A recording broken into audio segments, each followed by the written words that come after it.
चुनावी मौसम में जो कुछ बदलाव हम अब तक देखते आए हैं, उनमें से एक यह है कि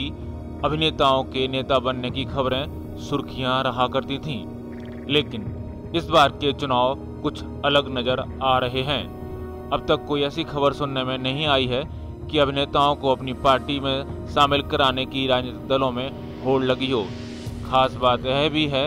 कि जो अभिनेता पहले से ही राजनीति में हैं, उनको भी पार्टियां अपनी कैंपेनिंग में कुछ खास तवज्जो देती नजर नहीं आ रही। 3 राज्यों में चल रहे विधानसभा चुनाव में भाजपा और कांग्रेस ने अपने स्टार प्रचारकों की सूची जारी कर दी है। इस सूची में फिल्म स्टार या अभिनेताओं के बजाय पार्टी के बड़े नेताओं पर ही निर्भरता अधिक दिख रही है। सूची चाहे कांग्रेस की हो या भाजपा की। स्टार प्रचारकों की सूची में कुछ अभिनेता अवश्य शामिल किए गए हैं, पर उनको सूची में काफ़ी नीचे स्थान दिया गया है। जैसे भाजपा की सूची में स्मृति ईरानी और हेमा मालिनी को सूची में काफ़ी नीचे स्थान दिया गया है, तो कांग्रेस ने भी राज बब्बर का नाम सूची में काफ़ी नीचे रखा है। साथ ही प्रचार अभियान भी देखें तो इन अभिनेताओं नेताओं को खास तवज्जो अब तक चुनावी रैलियों सभाओं में नहीं दी गई है। भाजपा ने तो अब तक हेमा मालिनी और स्मृति ईरानी की एक भी चुनाव सभा राजस्थान में नहीं रखी है। राज बब्बर ने जरूर 29 नवंबर गुरुवार को कुछ सभाएं राजस्थान में की हैं, लेकिन जो क्रेज और चुनावी सभाओं का जी डिमांड कांग्रेस पार्टी में अशोक गहलोत, सचिन पायलट या राहुल गांधी की है, भाजपा में पीएम मोदी, आदित्यनाथ योगी, राजे और अमित शाह की सभाओं की रही है, वो डिमांड इन अभिनेता स्टार प्रचारकों की नहीं देखी जा रही।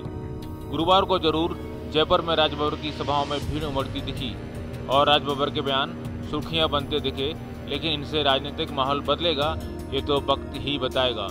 लेते तो कहते एक ओंकार सतनाम कर्ता पुरुष, यही उंगली उठाते। और पंडित जी बैठे हुए यहाँ पे पूछ लो पंडित जी से,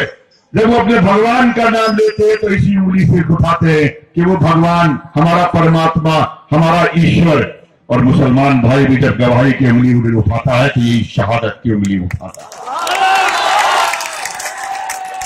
दोस्तों, ये इसी उंगली से आप बटन दबाने वाले हो।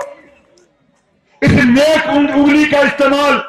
इस पवित्र उंगली का इस्तेमाल नेकी के लिए करना, पाप को खत्म करने के लिए करना, पापियों का संहार करने के लिए करना, इस देश के अंदर अमन शांति आए उसके लिए करना, और कौम और मिल्लत की आगे वाली नस्लों को एक शांति और अमन और चैन का मुल्क मिल सके उसके लिए करना, यही मैं आपको दरखास्त करने के लिए आया हूं। ये भी देखने वाली बात होगी अब जबकि कांग्रेस की ओर से राज बब्बर राजस्थान में रैलियां कर रहे हैं, तो क्या भाजपा भी अब हेमा मालिनी और स्मृति ईरानी की सभाएं राजस्थान में रखेगी, या फिर भाजपा की निर्भरता राजे, मोदी, योगी और शाह पर ही बनी रहेगी। यह भी देखने वाली बात होगी कि हमारे देश में जहां अभिनेताओं के नेता बनने की एक लंबी सूची रही है, और इस सूची में रजनीकांत, अमिताभ बच्चन, रजनीकांत जैसे स्टार से लेकर जया बच्चन, धर्मेंद्र, हेमा मालिनी, विनोद खन्ना, राजेश खन्ना, राज बब्बर, शत्रुघ्न सिन्हा, जयाप्रदा, करण खेर,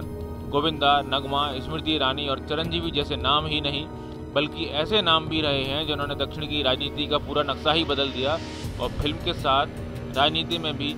बेहद सफल पारी खेली, जैसे एमजीआर, एनटी रामाराव, एम करुणानिधि और जयललिता। लेकिन अगर हम पिछले कुछ समय की बात करें तो चाहे उत्तर भारत हो या दक्षिण भारत,